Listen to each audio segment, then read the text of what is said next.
우리 4절 말씀은 제가 다시 한번 더 읽어드리겠습니다. 하나님의 사랑하심을 받은 형제들아 너희를 택하심을 아노라. 데살로니가 교회 성도들은 하나님의 택함을 받은 자들이다. 이렇게 바울이 말씀하고 있습니다. 데살로니가 성도만 그런 것이 아니라 저와 여러분이, 우리 모든 성도는 창세전에 하나님의 택함을 받은 자들입니다. 여러분들 하나님의 선택은요 조건적인 것이 아닙니다. 잘생겨서 착해서 양심적이어서 똑똑해서 공부 많이 해서 그렇게 조건으로 선택을 하신 것이 전혀 아니에요. 하나님의 주권이, 하나님의 주권. 토기장이가 진흙 한 덩이로 이호강을 빚을 권한도 있고 도자기를 빚을 권한도 있는 것처럼 하나님께서 우리를 선택하신 것은 그분의 절대 주권이어서 아무도 하나님 왜 저를 선택하셨나요? 하나님 왜 저를 이와 같이 빚으셨나요? 이렇게 항변할 수 없다라고 하는 것을 말씀하고 있습니다. 왕의 주권이라는 거예요. 또 하나님께서 저와 여러분을 선택하신 것은요 그리스도 안에서 선택하신 거예요. 여러분들 그리스도 안에서 선택하셨다는 것이 무슨 뜻이에요? 그리스도로 말미암아, 그리스도 때문에, 그리스도를 통하여. 달리 표현하게 되면 그리스도의 대속의 공로에 기초해서 우리를 선택하신 거예요. 아버지여, 내가 생명샘교회 성도들을 위하여 속죄의 제물이 되겠나이다. 아들과 아버지 안에 평화의 은원이 있으셨고 예수 그리스도의 속죄의 제물 되시는 놀라운 은혜에 기초해서 아버지께서 우리를 그리스도 안에서 선택하신 것을 믿으시길 바랍니다. 그러므로 선택을 받은 자들은요 오직 감사해야 되는 거예요. 오직 감사. 천하 만민 가운데 우리는 아무 공로 없이 그리스도 안에서 하나님의 선택을 받았으니 얼마나 감사합니까? 자다가도 벌떡 일어나서 감사가 넘쳐야 돼요. 이와 같은 은혜가 있기를 주 예수 이름으로 축복합니다. 그런데 저와 여러분들이 선택받은 자라는 것을 어떻게 알 수가 있습니까? 구원의 확신이 있으신가요? 데살로니가 1장에서 바울은 우리가 선택을 받은 성도라는 것을 계속해서 강조하는데 너에게 이러한 면이 있어서 이러한 면이 있어서 이러한 면이 있어서 선택을 받았다. 이것이 분명한 일이다. 이렇게 증거하고 있는 거예요. 우리가 어제 제가 드린 말씀도 같은 맥락이죠. 데살로니가 교회 성도들에게 믿음의 역사가 있었어요. 믿음에 기초한 순종이 있었습니다. 이것을 보니까 너희가 구원받은 선택받은 하나님의 백성인 것이 분명하다. 이렇게 바울이 얘기한 거예요. 여러분들 저와 여러분에게 믿음이 있기를 바랍니다. 여러분들 우리는 행함을 보지 말고 믿음을 보셔야 돼요. 행함은 믿음을 일으킬 수가 없어요. 행함으로 구원받는 것이 아닙니다. 그런데 참 믿음은 행함을 일으키는 거예요. 그러므로 바울은 너희에게 참 믿음이 있는 것을 보니 너희가 구원받은 자들이 분명하다.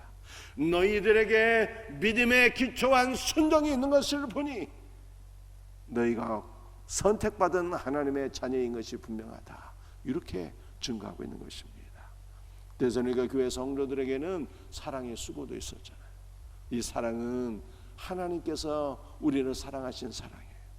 그리스도께서 우리를 사랑하신 사랑입니다. 너희들에게 그리스도의 사랑이 있는 것을 보니 너희는 선택받은 하나님의 자녀가 분명히 이렇게 얘기하고 있어요. 여러분들 사랑에는 특징이 있는데 무슨 특징이 있다고요? 수고한다. 수고. 너희들이 하나님을 위해서 수고하고 봉사를 하는 것을 보니까 너희들이 교회를 향하여 사랑의 마음으로 수고하고 봉사하는 것을 보니까 너희들이 그리스도 안에서 그리스도의 사랑을 경험해서 그리스도의 사랑으로 세상을 사랑하고 섬기는 것을 보니까 너희는 선택받은 하나님의 자녀가 분명하다. 바울이 이렇게 말씀하고 있는 것입니다. 그러니까 교회 성도들에게는 소망의 인내도 있었습니다. 세상에서 성공하고 부유한 삶을 사는 그러한 소망이 아니라 예수 그리스도를 소망하는 걸 보니까 다시 오실 예수 그리스도를 소망하고 다시 오실 예수님을 바라보면서 인내하는 것을 보니까 너희는 구원받은 하나님의 자녀들이 분명하구나. 바울이 이렇게 인정한 거예요. 여러분들, 우리들에게도 믿음의 역사, 사랑의 수고, 소망의 인내가 충만해서 우리가 하나님 앞에 선택받은 하나님의 자녀라는 증거들이 더욱더 충만하게 일어나기를 주의 이름으로 축복합니다. 데살로니가전서 1장 6절 말씀을 한번 읽어보겠습니다. 또 너희는 많은 환난 가운데서 성령의 기쁨으로 말씀을 받아 우리와 주를 본받는 자가 되었으니, 여러분들 데살로니가 교회 성도들은요 많은 환난을 받은 자들이었어요. 여러분들 이 환난이라고 하는 단어는 어떤 의미인가 하면요, 여러분들 이스라엘 가보게 되면은 우리가 이스라엘 백성들 이 농사 그런 것들을 볼 수가 있어요. 여러분들 이스라엘은 전통적으로 곡식과 과일을 재배하잖아요. 과일. 그 가운데 빼놓을 수 없는 것이 포도예요. 포도. 이 환난이라는 것은요, 포도를 추수해서 포도주 틀에 넣고 압박하여 으스러뜨리는 것을 의미하는 거예요. 포도도 틀에 넣어서 압박하여 으스러뜨리게 되면은 거기서 포도주의 그 포도의 진액이 흘러나오잖아요. 그러니까 포도가 으스러지는 것, 포도가 압박을 받아서 으스러지는 것, 이것이 환난이라는 뜻이에요. 즉 환난은 참기 힘들 정도로 괴로운 고통을 받는 것입니다. 그런데 데살로니가 교회 성도들이 그렇게 많은 환난을 받았는데 그 환난을 받을 때에 말씀을 받게 되었어요. 많은 환난을 받을 때에 복음을 영접하게 되었습니다. 이 받다라는 것이 영접하다는 거예요. 환난 가운데 복음이신 예수 그리스도, 말씀이신 예수 그리스도를 영접했다, 이런 뜻이에요.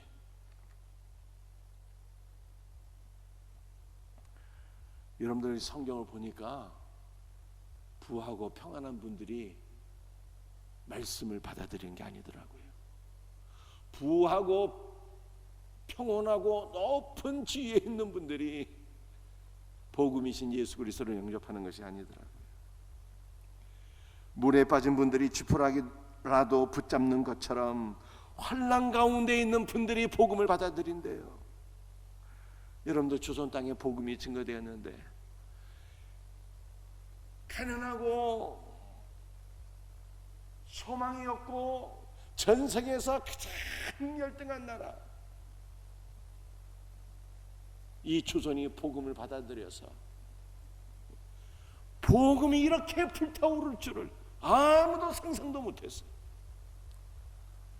여러분들 조선이 복음을 받아들여서 이렇게 기독교 국가는 아니지만 기독교 국가 이상으로 교회가 세워지고 복음이 왕성하게 역사하게 된 이유가 무엇입니까? 하나님께서 선택하셨기 때문에 그렇죠.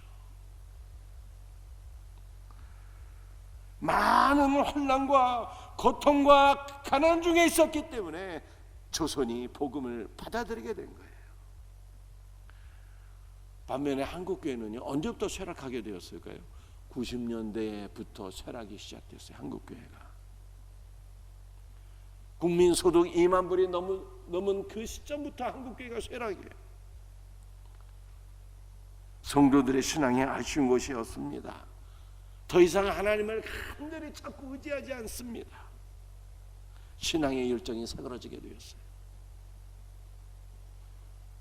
현세에서 많은 혼란과 압박을 받을 때는요, 그저 예수 그리스도를 소망하며 아멘 주 예수여 쏘시옵소서, 하나님 나라를 바라보며 하나님의 나라를 간구하며 소망하며 살았는데, 지금은요, 여기가 더 좋사오니 꼭 천국이 필요할까, 여기가 이렇게 좋은데 이러고 있으니 신앙이 성장할 것이 무엇이겠습니까? 점점 믿음이 사그러지고 열정이 사그러지고 기도하지 않게 되는 것이죠. 여러분들, 하나님께서 오늘날 우리들에게 혼란을 주신다면 하나님의 축복이에요. 변장된 하나님의 축복인 것이죠. 우리들에게 기도의 제목을 주시는 거예요. 너희들이 환난 가운데 더욱더 기도하고 예수 그리스도를 의지하고 소망하여서 너희의 영이 회복되기를 바라노라. 하나님께서 말씀하시는 것인 줄로 믿으시기를 바랍니다. 기도의 열정이 회복되고 신앙의 열정이 회복될 수 있는 은혜가 있기를 주 예수의 이름으로 축복합니다. 여러분들, 우리는 누구에게 찾아가서 복음을 증거해야 되는 것입니까? 물론 하나님은요, 부자도 사랑하시고 가난한 자도 사랑하십니다. 그런데 복음을 받아들이는 사람은 분명히 부자도 받아들이지만 분명히 성경은 혼란 가운데 있는 자가 말씀을 받는다, 이렇게 말씀하고 있어요. 여러분들, 우리 주변에 혼란 받는 분들이 누구인가를 살펴보세요. 고난 가운데 있는 사람들, 질병 가운데 있는 사람들, 어려움 가운데 있는 사람들, 고통 가운데 있는 사람들, 물질의 고통 가운데 있는 사람들이 누구인가를 살펴보시면서 그들을 위해서 기도해 주시고 그들에게 그리스도의 사랑을 베푸시고 그리스도의 섬김을 베푸시고 그리스도의 복음을 증거할 수 있기를 바랍니다. 성령께서 역사하실 줄로 믿습니다. 데살로니가 교회 성도들은 환난 가운데 말씀을 받았어요. 이것은 만국 통상이에요. 모든 나라에서 동일한 법칙입니다. 우리 주변에 환난 가운데 있는 사람들이 누구인가를 바라보시면서 그들을 위해서 중보기도 하시고 복음을 증거할 수 있는 우리 성도들이 되시기를 주의 이름으로 축복합니다. 여러분들, 데살로니가 교회 성도들은요, 바울과 주 예수를 본받는 자가 되었습니다. 여러분들, 오늘 살펴볼 말씀은 도대체 성도가 주님을 본받는다, 이것이 무슨 뜻일까? 또 우리 성도가 누군가에게 본이 된다, 이거 도대체 무슨 뜻일까를 살펴볼 수 있기를 원해요. 데살로니가전서 1장 7절 말씀이에요. 그러므로 너희가 마게도냐와 아가야에 있는 모든 믿는 자의 본이 되었느니라. 데살로니가 교회 성도들은요, 바울과 주 예수를 본받아서 그 결과 마게도냐와 아가야에 있는 모든 믿는 자의 본이 되었대요. 여러분도 본이라는 단어를 제가 설명해서 잘 들어보세요. 본이라고 하는 것은 진흙 등의 재료를 주조틀 같은 것에 넣어서 찍어 만든 형상을 가리키는 거예요.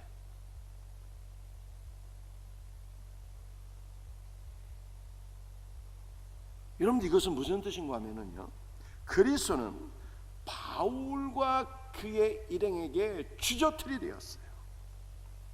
즉 그리스도라고 하는 주조틀에 바울이 들어갔더니 또 하나의 작은 그리스도로 찍혀 나오게 되었다는 뜻입니다. 데살로니가 성도들 역시 바울이 증거한 복음을 통해서 그리스도라고 하는 주조틀에 들어갔더니 또 하나의 작은 그리스도로 찍혀 나오게 되었다는 뜻입니다. 그러므로 데살로니가 교회 성도들은 마게도냐와 아가야에 있는 모든 성도들의 본이 되었습니다. 즉 마게도냐와 아가야 모든 믿는 자들이 데살로니가 교회 성도들을 통하여 그리스도라는 주조틀에 들어가서 또 하나의 그리스도로 찍혀 나오는 영적 재생산이 일어나게 되었다는 뜻입니다. 여러분들, 제가 도마 얘기를 하나 해드릴게요. 도마는 부활하신 예수 그리스도를 처음에는 만나지 못했어요. 제자들이 야, 예수님 부활했어, 도마에게 증거하니까 도마가 믿지 못했어요. 내 손가락을 주님의 못 박힌 그 구멍에 넣어보지 않고 내 손을 주님의 옆구리에 넣어서 그 청자국을 만져보지 않고는 내가 믿지 못하겠다, 그렇게 얘기했습니다.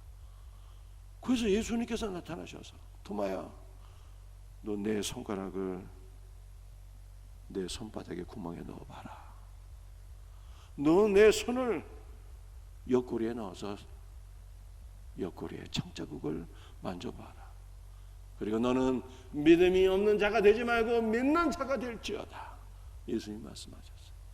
그래서 도마가 예수님의 못 박힌 자국, 옆구리에 창자국 만져보고 신앙을 고백하게 됩니다. 나의 주님, 나의 하나님이십니다. 네, 고백을 하게 돼요. 부활하신 주님을 만나본 도마가 구원의 확신을 갖게 되었고요, 인도로 가서 복음을 증거하고 순교하게 됩니다. 인도 선교사가 돼요.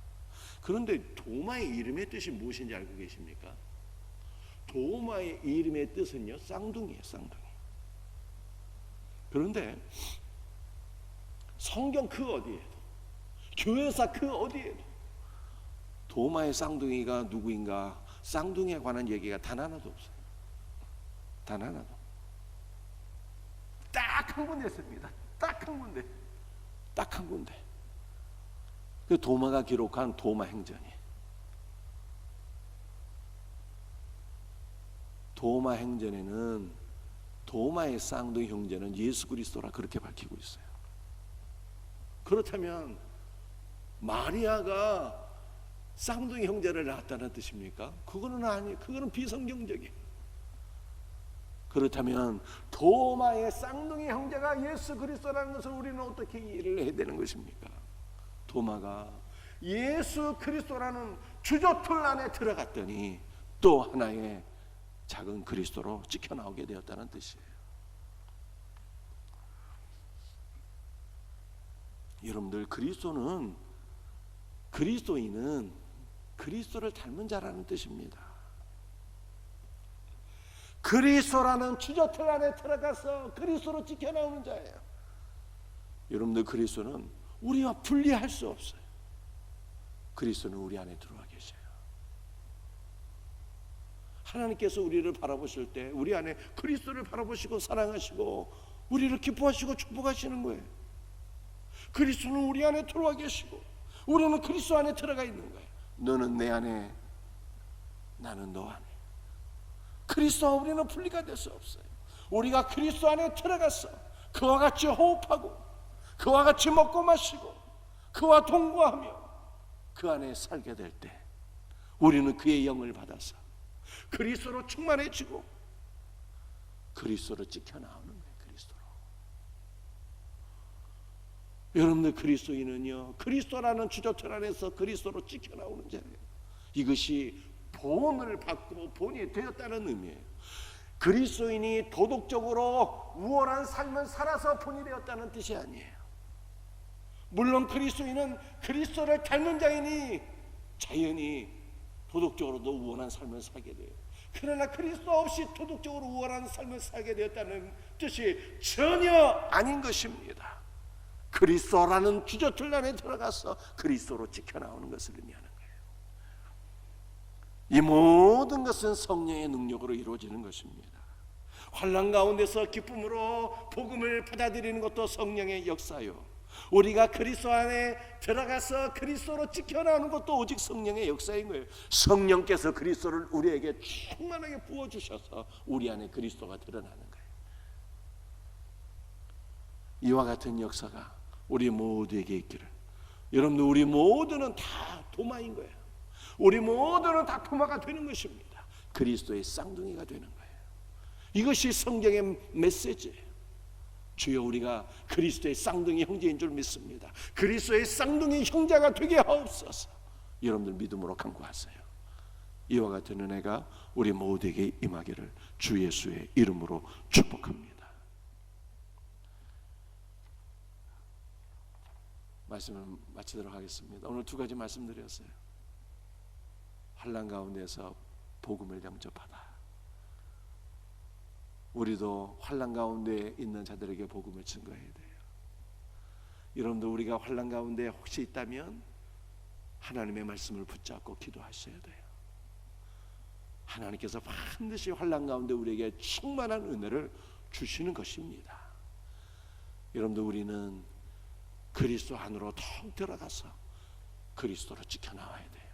그리스도 안에서 성령의 기름 부심으로 그리스도의 쌍둥이 형제로 지켜나오는 거예요. 이 놀라운 은혜가 우리 모두에게 있기를 예수 그리스도의 이름으로 축복합니다. 기도하시겠어요? 주님,